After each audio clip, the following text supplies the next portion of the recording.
আসসালামু আলাইকুম, কেমন আছেন সবাই? আশা করছি আমার প্রিয় ভাই বোনেরা ও দিদিমণিরা কাছে কিংবা দূরে, দেশ কিংবা দেশের বাহিরে যে যেখানে আছেন আল্লাহর আশিস রহমতে সবাই অনেক বেশি ভালো আছেন এবং সুস্থ আছেন। আমিও আলহামদুলিল্লাহ। তো এই তো নতুন দিনের নতুন আরও একটি ভিডিও নিয়ে আমি হাজির হয়ে গেলাম আপনাদের মাঝে। আশা রাখতেছি আমার আজকের ভিডিওটি আপনাদের কাছে ভালো লাগবে ইনশাআল্লাহ।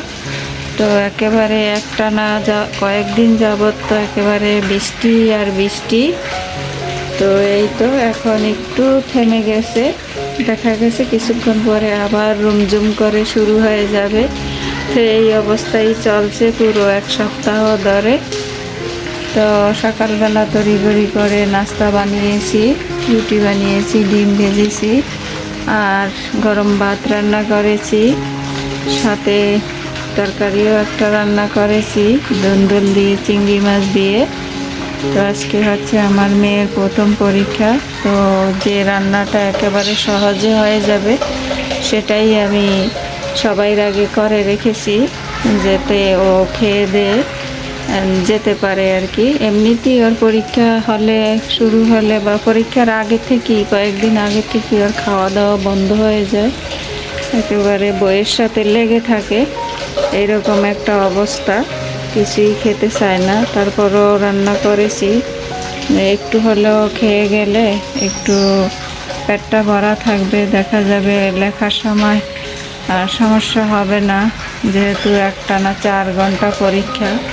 তো সবাই আমার মেয়ের জন্য দোয়া করবেন। আমিও সব মায়েদের সন্তানের জন্য অনেক অনেক দোয়া করছি, যেসব মায়ের সন্তানেরা পরীক্ষার্থী, সকলের মনের আশা যেন আল্লাহ তাআলা পূরণ করে দেন।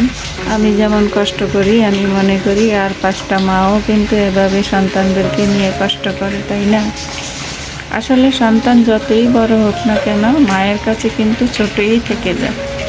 সন্তানদের পরীক্ষা আসলে মায়েদের চোখে ঘুম থাকে না, মনে টেনশনের অভাব থাকে না। এটা একা শুধু আমারই হচ্ছে নাকি আরও কোনো মায়েদের হচ্ছে, চাইলে কমেন্টে অবশ্যই জানাবেন। তো এই তো এখন সংসারের টুকিটাকি কাজগুলো করে নিব, ওর পরীক্ষায় 2টা থেকে শুরু হবে। তো আজকে যেহেতু প্রথম দিন, আজকে তো আধা ঘন্টা আগে যেতে হবে, তো সেই জন্য আগে আগে রান্নাগুলো করে নিলাম। তারপরে ফ্রেশ হওয়ার একটা ব্যাপার আছে, তো আস্তে আস্তে তো দেখা যায় একেবারে 6টা বেজে যাবে। এখন চলে যাব ঘরে গিয়ে দেখি কি কাজ করি। এদিকে একটু বারান্দায় আসলাম, আর এই তো ইনডোর প্ল্যান্ট গাছটা একটু পানি দিয়ে দিলাম। তো পানি দিলে হয় কি, যে গোড়া থেকে আবার আর কি নতুন চারা গজায়। তো কয়েকদিন পর পর এভাবে বারান্দায় নিয়ে এসে একটু পানি দিয়ে তারপরে আবার ঘরের ভিতরে নিয়ে যাই।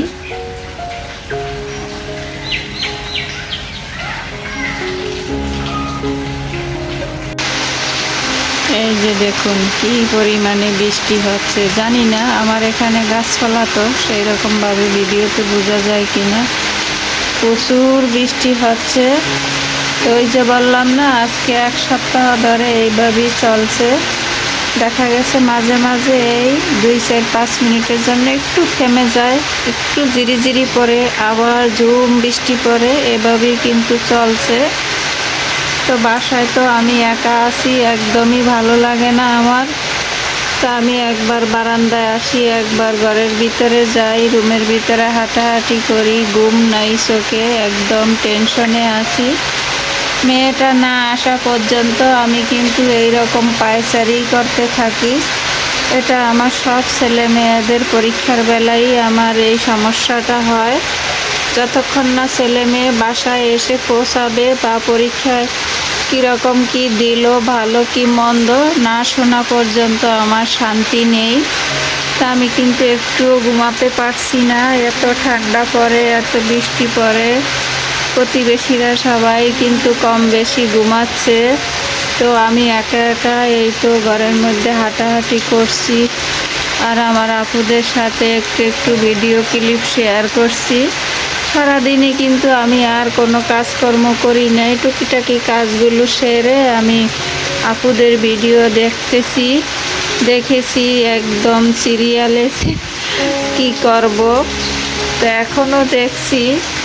তো মেয়েটা সময় পেলেই ফোনটা আমার কাছে দিয়ে যায়, বলে আম্মু তুমি দুইটা ফোনই ব্যবহার করিও আমি না আসা অবধি।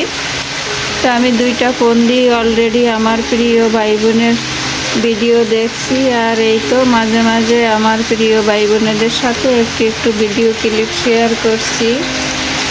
তো এখন কিন্তু বিকালবেলা, বিকেল প্রায় 4টা 10 বেজে গেছে। বাহিরে বৃষ্টি হচ্ছে, বিকেল গড়িয়ে যাচ্ছে। তো আমি একটু নাস্তা তৈরি করব আর আমার আপুদের সাথে শেয়ার করব। তার আগে শুনে নিন এই কণ্ঠটা আমার কোন আপু, অবশ্যই কমেন্ট করে জানাবেন। তো আমি আপুটার ভিডিও দেখছি আর কাজ করছি।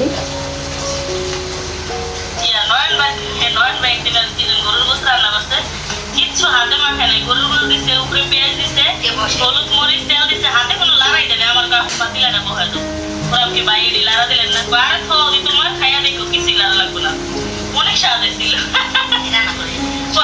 আমরা ওদিন গরুর গোস রান্না করছিলাম, পরে কিন্তু খাইয়া দেখো আমি কিনা কিনা নেই, বোঝা গেছে অনেক মজা হয়েছে।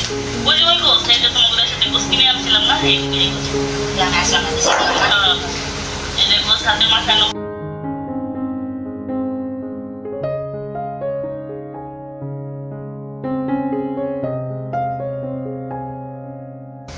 যে আপুর ভিডিওটা এতক্ষণে চলছে সে আপুর নাম দিয়েছি আমি মিষ্টি আপু। তো মিষ্টি আপুর ভিডিওটা শেষ, এখন আরও একটি আপুর ভিডিও দেখা শুরু করছি। এই তো দেখা শুরুতেই আগে লাইকটা দিয়ে রাখছি।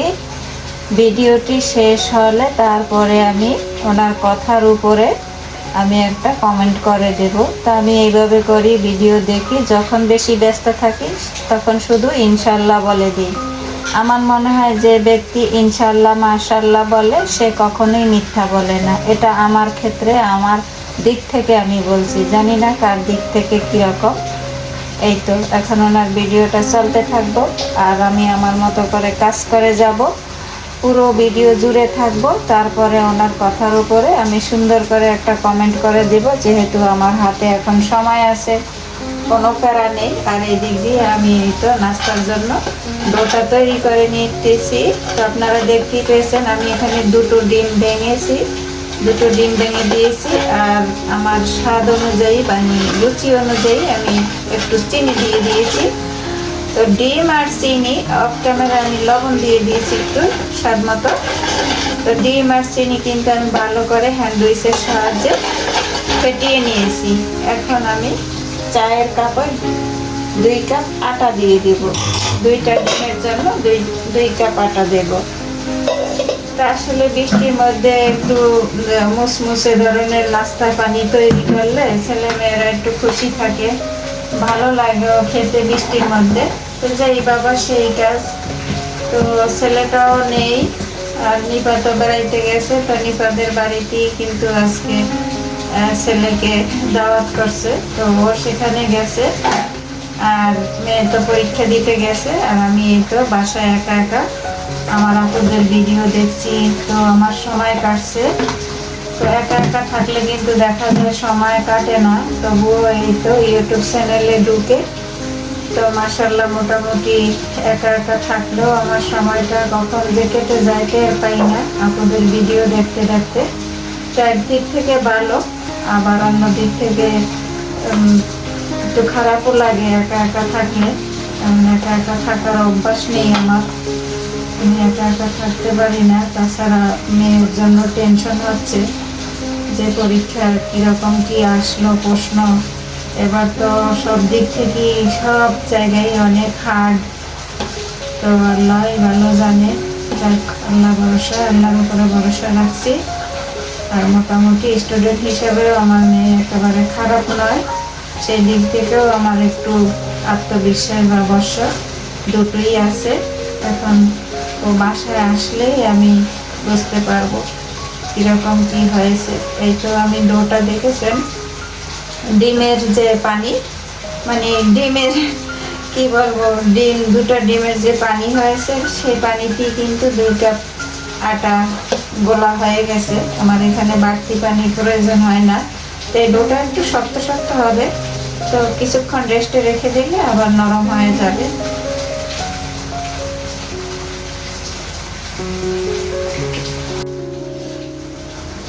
আমার ডোটা মাখা হয়ে গেছে, এই যে দেখুন একটু শক্ত টাইপের হবে, আর সাথে চিনি আছে তো সেই জন্য। তো আবার দেখা যাবে কিছুক্ষণ পর রেস্টে থাকার পরে আবার ঠিক হয়ে যাবে, সফট হয়ে যাবে। এখন একটা ঢাকনা লাগিয়ে 10 মিনিটের জন্য রেস্টে রেখে দিচ্ছি। 10 মিনিট পর ফিরে আসছি। 10 মিনিট পর ফিরে আসছি। ডোটা অনেকটাই সফট হয়ে গেছে। এখন আমি আরো একটু ভালো করে মথে নেব, এই কাউন্টার টপটার উপরে মথে নেব, কারণ এই কাউন্টার টপটা যে দিনে কতবার মোছা হয়, রাত্রেও মোছা হয়। রাত্রেও যখন থালাবাটি ধুয়ে রাখি তখনও মোছা হয়, মানে যতবার এখানে কাজ করব ততবারই কিন্তু এটা মশামাছি চলতেই থাকবে। তো এই তো আমি এখন ভালো করে মথে নেব। তো এই পর্যন্ত আমার সাথে কোন কোন আপু ভাইয়ারা দিদিমণিরা আছেন জানি না, ভিডিও দেখছেন কিন্তু একটা লাইক দিতে ভুলে গেছেন। তো প্লিজ ভিডিওর শুরুতে একটা লাইক দিয়ে পুরো ভিডিওটা কন্টিনিউ করবেন। সবাই সবাইকে সাপোর্ট করবেন, সবাই সবার পাশে থাকবেন, তাহলে আমরা সবাই এগিয়ে যাব ইনশাল্লাহ।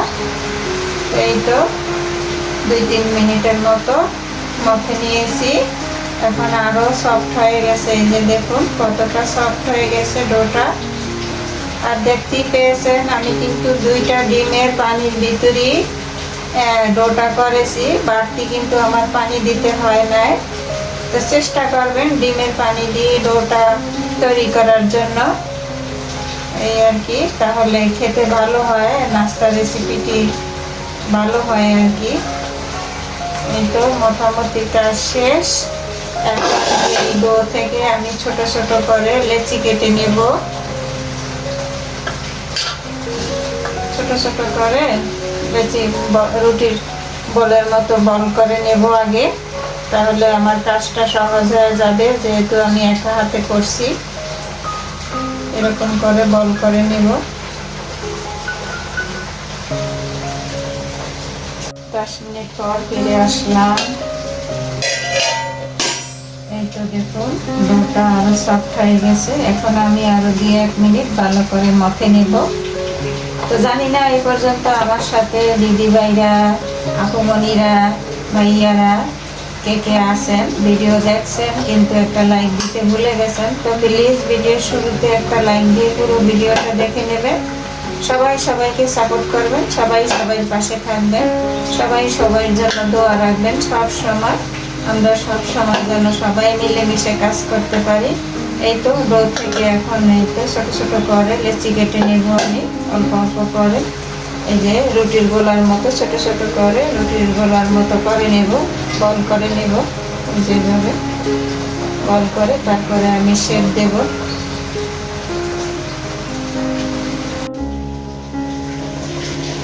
লেচিগুলি তৈরি করার সময় এভাবে একটু সাদা তেল হাতে লাগিয়ে নিয়েছি, কারণ ডোতে তো চিনি দেওয়া আছে আর এখানে তো গুঁড়া ব্যবহার করা যাবে না, সেই জন্য। তো এই তো আমার লেচিগুলো তৈরি করা শেষ। এখন আমি পিঠার নকশাগুলো করে নেব। নকশাগুলো কি দিয়ে করব জানেন? এই যে এটাকে আপনারা কি বলেন, যে পিঠা বাজার, আমি তো জাজরি বলি, অনেকে স্টেনারও বলে, তো যে যেটাই বলুক না কেন, এই যে পিঠা বাজি যে আমরা তেলের পিঠা, তো সেই ধরনের একটা স্টেনার নিয়ে নিলাম। আর স্টেনারের গায়ে আমি একটু সাদা তেল লাগিয়ে নেব, এই যে এইভাবে। তো এটার উপরে ছাপ দিয়ে আমি নকশাটা করে নেব একেবারে সহজভাবে। এই তো এইভাবে, এই তো এইভাবে আমি চেপে চেপে পিঠাগুলোর নকশাগুলো করে নেব। এই যে দেখবেন কত সুন্দর নকশা হয়েছে, এই যে দেখুন। তো এইভাবে আমি সব পিঠার নকশিগুলো করে তারপরে বাজার জন্য চুলায় চলে যাব। একেবারে সহজ না বলুন? তো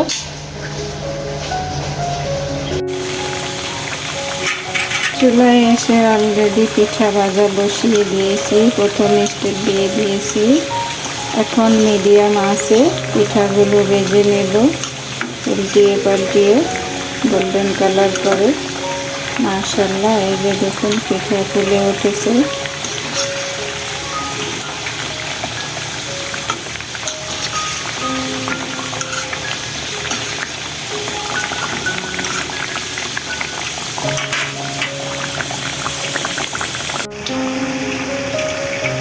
মাশাআল্লাহ, প্রথম ধাপের পিঠাগুলো হয়ে গেছে। দেখুন কতটা সুন্দর কালার এসেছে, আর ভাজার সঙ্গে সঙ্গে সুন্দর একটা সুগন্ধি বেরিয়ে আসছে, খুবই ভালো লাগছে। তো আপনারা ট্রাই করে অবশ্যই দেখবেন। এটা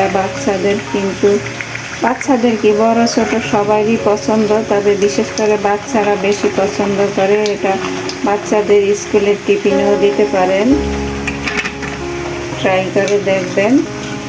আর যদি কেউ ট্রাই করে দেখেন তাহলে অবশ্যই আমাকে কমেন্টে জানাবেন। পিঠাগুলো খেতে একদম বিস্কিটের মতো। এই যে দেখুন নকশাগুলো কি সুন্দর ভেসে উঠেছে। এভাবে আমি সব পিঠাগুলো ভেজে নেব।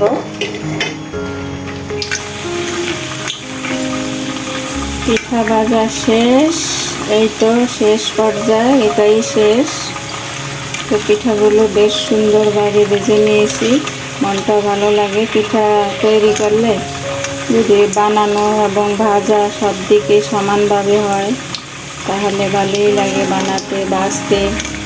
তো আজকের মতো আমার পিঠা ভাজা শেষ, আর আমার ভিডিওটিও আজকে এখানেই শেষ করব।